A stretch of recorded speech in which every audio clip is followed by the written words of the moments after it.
ආයිබෝවන් මගේ යාළුවෝ හැමදෙනාටම. ඉතින් යාළුවනේ ඔන්න මම මැද පෙරදිග රටවල් වලට එන්න බලාපොරොත්තු ඉන්න අයට සහ දැනට ඇවිල්ලා වැඩ කරන අයට වැදගත් වෙන තවත් වීඩියෝ එකක් අරන් ආවා. අපි බලමුද අපි නොදැනීම අපි කීයක් හරි ඉතුරු කරගන්නේ කොහොමද කියලා. මොකද ඔයාලා හැමදෙනාම කරන්නේ ලංකාවට ඔයාලා ගන්න හැම සතේම කියන්නේ පඩියේ සම්පූර්ණම යවන එක. ඉතින් මම ඒ පිළිබඳව ඔයාලට පැහැදිලි වීඩියෝ එකක් අරන් ආවා කොහොමද අපි කීයක් හරි ඉතුරු කරගන්නේ. බෝනස් හම්බුණත් නැතත් අපි කොහොමද අපිට නොදැනීම බෝනස් එකක් හදාගන්නේ කියලා. අපි කොහොමද අනවශ්‍ය වියදම් වලින් බේරිලා ඒක පරිස්සම් කරලා ඔයාලා ගන්න වැටුප පරිස්සම් කරන්නේ කොහොමද කියලා මම ඔයාලට වීඩියෝ එකක් අරන් ආවා. ඉතින් මේ විදිහට ඔයාලත් කරලා බලන්න. පොතක් අරගෙන ඔයාලා ගන්න පඩිය මම මේ ලියලා දෙන විදිහට කියන්නේ කියලා දෙන විදිහට ඔයාලා පොඩ්ඩක් ලියලා බලන්න ඔයාලගේ පඩිය අනුව ඔයාලා වැඩ කරන රටේ පඩිය අනුව ඔයාලා දාන ෆෝන් කාඩ් එකේ වියදම අනුව ඒවා පොඩ්ඩක් ගණන් මිනුම් හදලා බලන්න කොහොමද ඔයාලගේ අතින් වියදම් වෙන ඒවා. ඊට පස්සේ මම මේ කියලා දෙන විදිහට කීයක් හරි ඉතුරු කරන්න බලන්න. අපි යන්න අපේ වීඩියෝ එකට ගිහිල්ලාම ඉතුරු ටික කතා කරමු.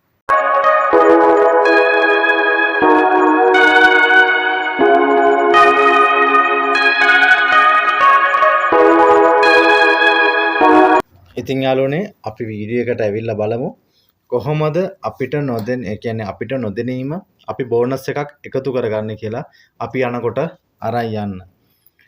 මම මුලින්ම ඔයාලට පැහැදිලි කරලා දෙන්නම් අපි හිතන්නේ නැතුව අපේ අතින් ගොඩාක් වියදම් වෙනවා. මුලින්ම කියන්නම් මෙහි ලංකාවේ ආවට පස්සේ ඔයාලා ඉස්සෙල්ලම කරන්නේ ඔයාලගේ ෆෝන් එකට කාඩ් එකක් දාගන්න එක. සාමාන්‍යයෙන් මෙහි පැකේජ් එකක් ඉන්ටර්නෙට් පැකේජ් තියෙනවා සාමාන්‍යයෙන් රියල් 50 කියන්නේ 20 ඉඳලම තියෙනවා. නමුත් ගොඩාක් දෙනෙක් කරන්නේ රියල් 100 පැකේජ් එක දාගන්නවා වීඩියෝ බලන්නයි ඒ ඔක්කොටම 100 පැකේජ් එක දාගන්නවා. එතකොට ඒක මදි වුණොත්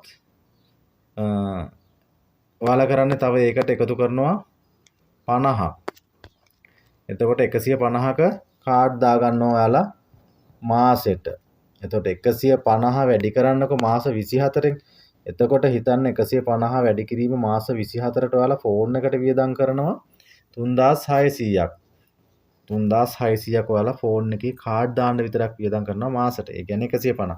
දැන් කුවේට් වල ඩිනාර් 5යි ඩිනාර් 10යි ඩිනාර් 15 අන්න ඒ වගේ සෞදි කටාර අනිත් රටවල් වල සාමාන්‍යයෙන් 100යි 100 රියල් 150යි 100යි. ඒ කියන්නේ 100 පැකේජ් එක වගේ තමයි. එතකොට ඒක මදි වුණොත් තමයි මේ 50ක විතර ආයෙ පැකේජ් එකක් ඔයාලා දාගන්න ඔය TikTok යන්න YouTube යන්න. එතකොට 3600යි.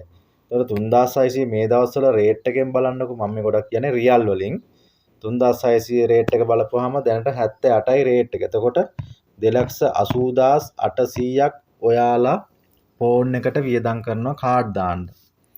එතකොට 100 ගාන බැලුවොත් මාසෙට ඔයාලා 100 පැකේජ් එකෙන් රන් කරගෙන ගියොත් මාසයක් එතකොට ඒක වැඩි කරන්නකො 24න් 100 පැකේජ් එක වැඩි කරනවා 24න් කියන්නේ 2400යි. එතකොට ඒක වැඩි කරන්න 78න්. ඒක වැඩි කරන්න 78න්. එතකොට ඔයාලා මාසෙට දානවා 100 පැකේජ් එකෙන් 1,87,200ක්. හිතන්නකෝ ෆෝන් එකට 100 මදි වුණොත් තමයි ඔයාලා 150 කරන්න. ඒ කියන්නේ ආයෙ 50 පැකේජ් එක දානවා. මොකද TikTok YouTube යනකොට data කැපෙන නිසා මෙහි ගොඩාක් වෙලාවට data කැපෙනවා. ඒක නිසා මේ ෆෝන් එකේ ප්‍රශ්නෙට ඔයාලා ගොඩාක්ම කරන්න යාළුවනේ Wi-Fi පුළුවන් නම් ගෙදර තියෙනවා නම් ඉල්ල ගන්න. Wi-Fi තියෙනවා නම් ඉල්ල ගන්න. Wi-Fi කාමරේට එන්නේ නැහැ කියලා මේ කාඩ් දාගෙන එහෙම මුකුත් කරන්න එපා. ගොඩක් දෙනෙක් ඕක නොදැන තමයි ඔය ලංකාවට ගිහිල්ලා ආපහු රට එනවා. අන්තිමේදී ලංකාවට යන්න තියෙන්නේ ගන්න මාසේ පඩිය විතරයි. ඒකවත් සමහරුන්ට ඉතුරු වෙන්නේ නැහැ. ඉතින් ඔයාලට කතා බහ කරන්න මම මේ කියන්නේ හැමෝටම සමහර අය ඉන්න ඔය TikTok අනම්මනම් ඒ වගේ විකාර වැඩ කරන්නේ නැහැ. සාමාන්‍යයෙන් ඉන්ටර්නෙට් පොඩි පැකේජ් එකක් දාගෙන කතා කරනවා ගෙදරට. එතකොට 50 පැකේජ් එකක් දැම්මොත් යාළුවනේ 50 වැඩි කිරීම 24 කියන්නේ 1200යි. 1200 වැඩි කිරීම 78 කියන්නේ 93600ක් එයාලා අවුරුදු දෙකට වියදම් කරනවා ෆෝන් එකට. ෆෝන් එකට අවුරුදු දෙකට වියදම් කරනවා 93600ක් සාමාන්‍යයෙන් නෝමල් පැකේජ් එක රියල් 50ක දාගත්තොත්. ඉතින් හිතන්න දැන් ওই තුන් විදියක් තියෙනවා. කවුරුත් 10 20 කාට නම් දාන්නේ නැහැ කියලා දන්නවා මේ රටවල. ඒකයි මම 50න් පටන් ගත්තේ. ඉතින් 50න් පටන් ගත්තේ ඒකයි. එතකොට 50 පැකේජ් එක දාගත්තොත් 93600ක් ඔයාලට යනවා මාසෙට මාස 24ට වියදම. කියන්නේ ලක්ෂයක්ම දාන්නකො එතකොට. රේට් එක වෙනස් වෙනවනේ. එතකොට ලක්ෂයක විතර ඔයාලා මාසෙට කතා කරනවා මේ නෝමල් පැකේජ් එකෙන්. එතකොට ඔයාලා 100 පැකේජ් එක දාගත්තොත් 2400යි. වැඩි කිරීම 78 කියන්නේ 1,87,200ක කතා කරනවා ලංකාවට. ඉතින් ඔය 1,87,200ම වල ලංකාවට කතා කරන්නේ නැහැ. සාමාන්‍යයෙන් දවසට එකපාරයි දෙපාරයි තමයි ලංකාවට කතා කරන්නේ. අනිත් ඔක්කොම ඔයාලා කරන්නේ අන්තර්ජාලයට වියදම් කරන එක. හැබැයි ඔයාලට ලැබෙන දෙයක් නැහැ. එකෙන් ලැබෙන දෙයක් නැහැ. දැන් ගෙදරට කතා කරොත් දරුවන්ට හරිය මේ ඒ කතා කරත් විනාඩි 10ක් 15ක උඩරම පැය භාගයයි. නමුත් මේකේ වැඩ කරන වෙලාවෙත් ඔයාලා කරන්න ඩේටා කන එක. ඩේටා වලට වියදම් කරන එක. පොඩ්ඩක් හිතලා බලන්න. මම මේ හැමෝටම කියන්නේ ඔයාලට තේරුම් ගන්න කියන්නේ ඔයාලා නොදැනීම ඔයාලගේ ජීවිතේ අපායකට යන එක තමයි ඕකෙන් වෙන්නේ. ඒ කියන්නේ සල්ලි මෙහි නොකා නොබී හම්බ කරගත්තට ඔයාලට අන්තිමේදී ඉතුරුවක් නැහැ. සමහර අය ගිහිල්ලා ඊළඟ සතිය ආපහු රට එනවා. ඕක තමයි වෙන්නේ. ඉතින් මේ 100 පැකේජ් එක දාගත්තාම තමයි ඒක ෆෝන් එකේ වියදම වෙන්නේ. උපරිම 2,80,800ක් ඒ කියන්නේ 150 සාමාන්‍ය ඩේටා මදි වුණාම 150ක පැකේජ් එක අපි දාගන්නවා. නැත්තම් 50ක ආය අමතරව දාගන්නවා. ඒතකොට 3,600යි. වැඩි කිරීම 78 කියන්නේ 2,80,800ක කතා කරන්නේ ඔයාලා ඩේටා වලට වියදම් කරනවා. ඒ ෆෝන් එකේ ප්‍රශ්නේ. අපි දැන් බලමු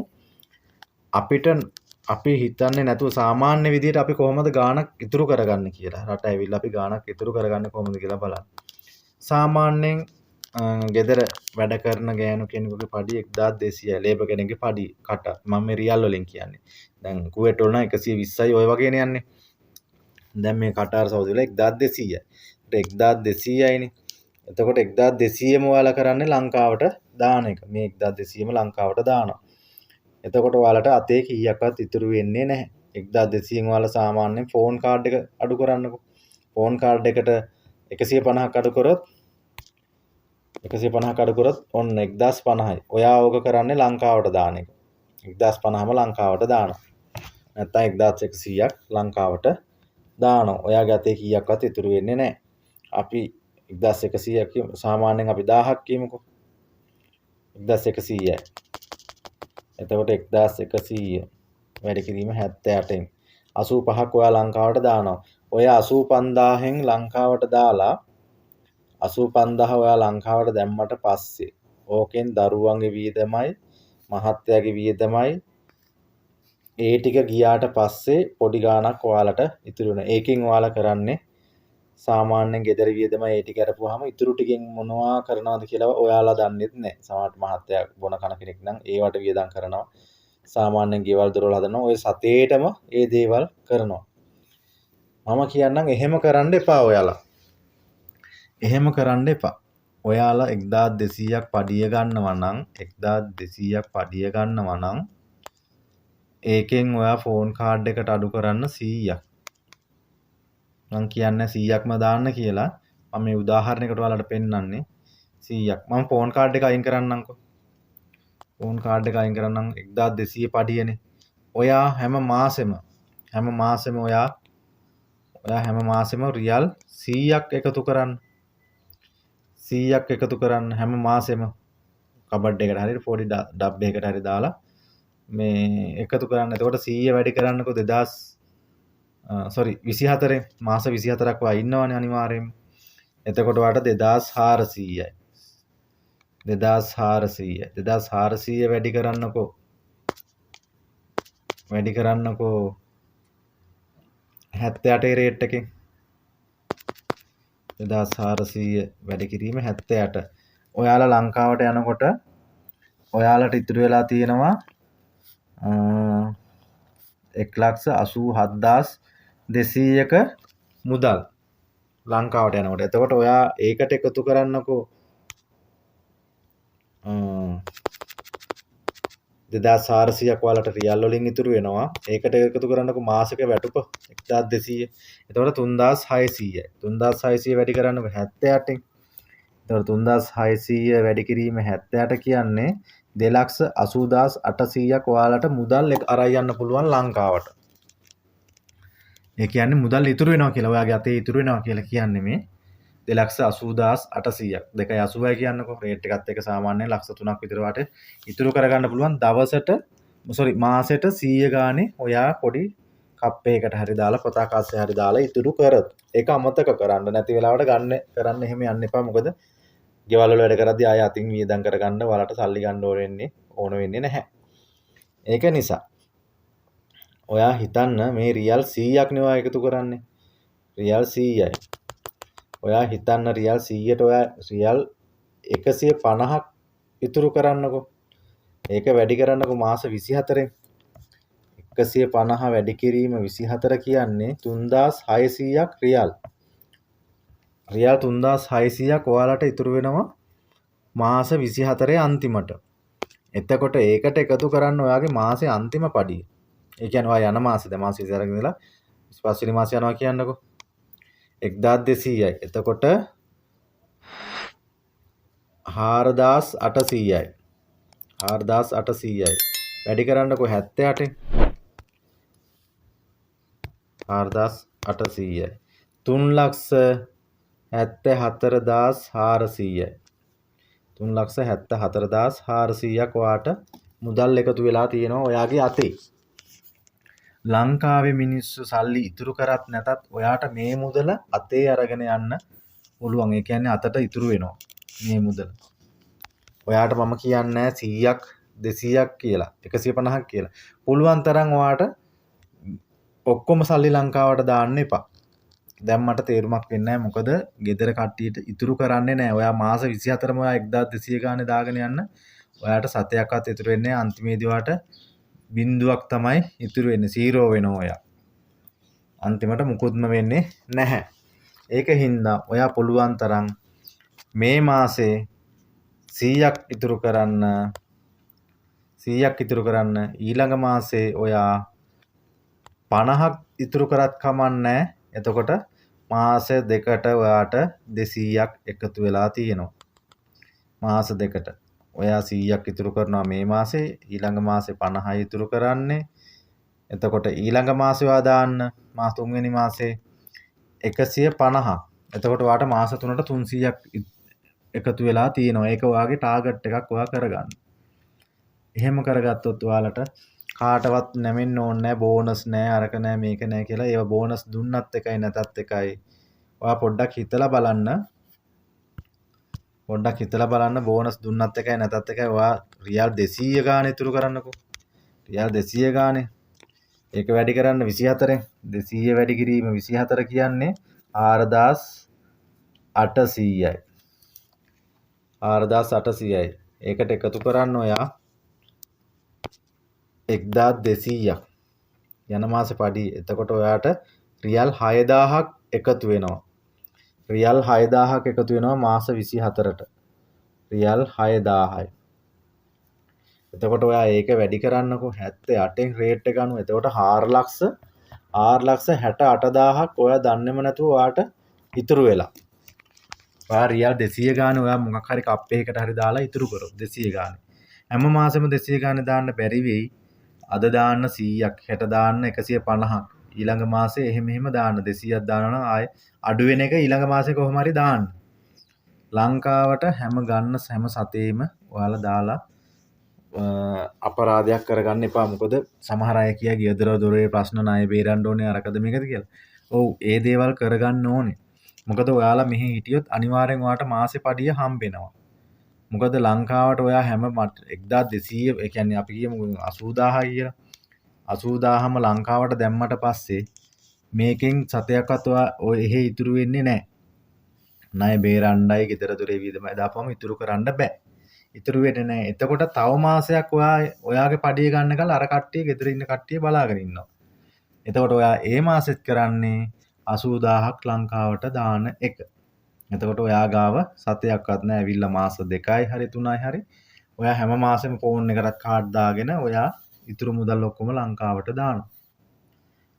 එතකොට දැම්මට පස්සේ ඔයාගේ අතේ කීයක්වත් ඉතුරු වෙන්නේ නැහැ. ඒකයි මං කියන්නේ. කරන වැඩේ පොඩ්ඩක් ඒ කියන්නේ අපි කියමුකෝ 20000ක් වියදම් වෙන එකට 15000ක් දාන්න. එතකොට ඊළඟ මාසේ ඉතුරු 5ක් දාන්න. මොකද ඔයාලට මෙහි එතකොට ඒක ගාන ඉතුරු වෙලා තියෙන්නේ. ඒකයි මං කිව්වේ දැන් ඔයා රියල් 1000ක් දාන්න 1200ම දාන්න නැතුව 1200ම දාන්න නැතුව ඒකෙන් අඩු කරන්න 200ක් ෆෝන් එකටයි ඉතුරු කරන්නයි. හරි ෆෝන් එකට රියල් 100ක් දැම්ම කියන්නකෝ 100ක් ඉතුරු කරන්න. එතකොට 1000ක් තියෙනවා. 1000 දාන්න එයාලට. 1000 දාන්න ගත්තු ගමන් ඔක්කොම පටවන්න එපා මාස 24ටම. ඉතින් යාළුවනේ ඔන්න ඔහොමයි Tamanට නොදැනීම බෝනස් එකක් හදාගන්න ක්‍රමයක් කියන්නේ. මේක බෝනස් එකක් නෙමෙයි. ඔයාලා නොදැනීම මේ මාස 24ට ලක්ෂ ගාණක් ඔයාලට ඉතුරු කරගන්න පුළුවන් ගෙවල් දොරවල් වල වියදමත් දරලා ඔක්කොම ගෙවල් දොරවල් හදන ඒවා යාළුවගේ ප්‍රශ්න ණය බේරන ගමන් ඔයාලට ඉතුරු කරගන්න පුළුවන් රියල් 100ක් වගේ මාසෙකට පුංචි මුදලක් 100ක් හෝ 150ක් 200ක් වුණත් කමන්නේ ඒක ඔයාලට පුළුවන් හැටියට ඉතුරු කරන්න 50ක් වුණත් කමන්නේ ඉතුරු කරන්න 50ක් ඉතුරු කරනවා කියන්නේ ඔයාලට ගාණක් ඉතුරු වෙනවා 50 වැඩි කිරීම 24යි කියන්නේ 1200යි. එතකොට මාස 24ට ඔයාලට අමතර ගාණක් 1200ක්. ඒ කියන්නේ මාසෙක පඩියක් ඔයාලට හම්බ වෙනවා. එතකොට ඒකට තවත් මාසෙක පඩියක් ඔයා වැඩ කරන මාසෙ පඩියක් හම්බ වෙනවනේ. එතකොට 2400ක්. 2400 කියන්නේ යනකොට ඔයාට මේ ගාණ 1.87ක් වගේ අතට ඉතුරු වෙනවා. ඉතින් 50 ඉතුරු කරන්න එපා. ඊට වඩා ඔයාලා පුළුවන් නම් ඉතුරු කරගන්න බලන්න. ඉතින් යාළුවනේ ඔයාලට මං හිතනවා මං ගෙනාපු වීඩියෝ එක පැහැදිලි වෙන්නේ නැති කියලා. ඉතින් මේ අදහස කොහොමද කියලා කමෙන්ට් එකකින් විස්තරයක් දාගෙන යන්න අමතක කරන්න එපා. කමෙන්ට් එකක් දාලා මට කියන්න මේ කොහොමද මේ අයිඩියා එක කියලා. ඉතින් මේ විදිහට ඔයාලත් කරලා බලන්න පොඩ්ඩක්. එතකොට තමන්ට නොදැනීම කීයක් හරි අතේ ඉතුරු කරගන්න පුළුවන්. ගන්න සම්පූර්ණ පඩිය ලංකාවට දාලා 30 ලංකාවට යන්න හදන්න එපා.